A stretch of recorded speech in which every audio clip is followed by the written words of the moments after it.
মধ্যপ্রাচ্যে চলমান উত্তেজনাপূর্ণ পরিস্থিতির মধ্যেই নতুন এক ঘোষণা দিয়েছেন মার্কিন প্রেসিডেন্ট ডোনাল্ড ট্রাম্প। তিনি জানিয়েছেন, গুরুত্বপূর্ণ আলোচনা চলমান থাকায় ইরানের উপর পরিকল্পিত সামরিক হামলা আপাতত স্থগিত রাখা হয়েছে। মঙ্গলবার দেওয়া এই ঘোষণার খবর প্রকাশ করেছে বিবিসি। ট্রাম্প সামাজিক যোগাযোগ মাধ্যম ট্রুথ সোশ্যালে এক পোস্টে বলেন, উপসাগরীয় কয়েকটি দেশের নেতাদের অনুরোধে তিনি এই সিদ্ধান্ত নিয়েছেন। বিশেষ করে কাতার, সৌদি আরব এবং সংযুক্ত আরব আমিরাতের নেতারা হামলা বন্ধ রাখতে আহ্বান জানিয়েছিলেন। ট্রাম্প দাবি করেন, তাকে জানানো হয়েছে যে একটি সম্ভাব্য চুক্তি নিয়ে ইতিবাচক অগ্রগতি হচ্ছে। তার ভাষায়, সেই চুক্তি যুক্তরাষ্ট্রের জন্য খুবই গ্রহণযোগ্য হবে। একই সঙ্গে তিনি স্পষ্ট করে বলেন, ইরানকে কোনো অবস্থাতেই পারমাণবিক অস্ত্র অর্জন করতে দেওয়া হবে না। তবে কূটনৈতিক আলোচনা চললেও হুঁশিয়ারি দিতে ভুল করেননি মার্কিন প্রেসিডেন্ট। তিনি বলেন, যদি গ্রহণযোগ্য কোনো সমঝোতা না হয় তাহলে যুক্তরাষ্ট্র যে কোনো সময় ইরানের বিরুদ্ধে বড় ধরনের সামরিক হামলা চালাতে প্রস্তুত থাকবে। এদিকে ইরানের এক জ্যেষ্ঠ সামরিক কর্মকর্তা যুক্তরাষ্ট্রকে সতর্ক করে দিয়েছেন, তিনি ওয়াশিংটনকে আবারও কৌশলগত ভুল ও ভ্রান্ত হিসেব না করার আহ্বান জানিয়েছেন। বিবিসির প্রতিবেদনে বলা হয়েছে, এমন এক সময় ট্রাম্প এই ঘোষণা দিলেন যখন দেশে তার জনপ্রিয়তা কমতে শুরু করেছে।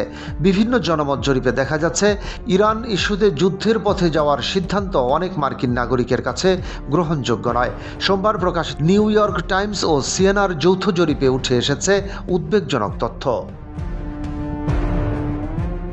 জরিপ অনুযায়ী প্রায় 64% ভোটার মনে করেন ইরানের সঙ্গে যুদ্ধে জড়ানোর সিদ্ধান্ত ভুল ছিল, আর মাত্র 37% ভোটার প্রেসিডেন্ট হিসেবে ট্রাম্পের কার্যক্রমকে সমর্থন করছেন।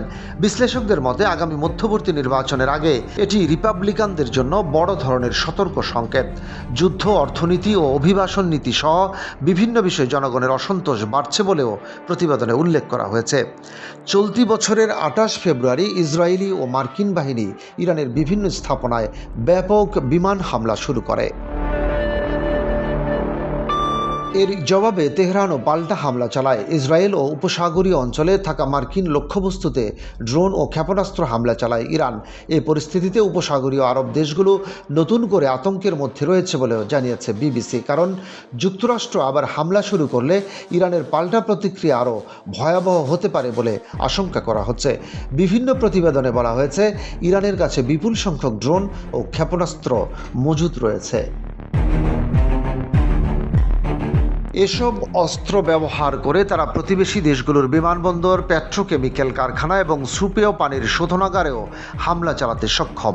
বিশেষ করে উপসাগরীয় অঞ্চলে যখন তীব্র গরম বাড়ছে, তখন এমন হামলা পরিস্থিতিকে আরও সংকটময় করে তুলতে পারে। সোমবার রাতে সাংবাদিকদের সঙ্গে আলাপকালে ট্রাম্প চলমান আলোচনাকে অত্যন্ত ইতিবাচক অগ্রগতি বলে বর্ণনা করেন।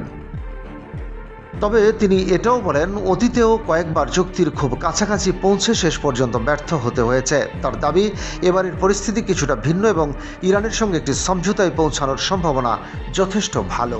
সবশেষে ট্রাম্প বলেন, বড় ধরনের বোমাবর্ষণ ছাড়াই যদি সমাধান সম্ভব হয় তাহলে সেটিই তার কাছে সবচেয়ে সন্তোষজনক হবে।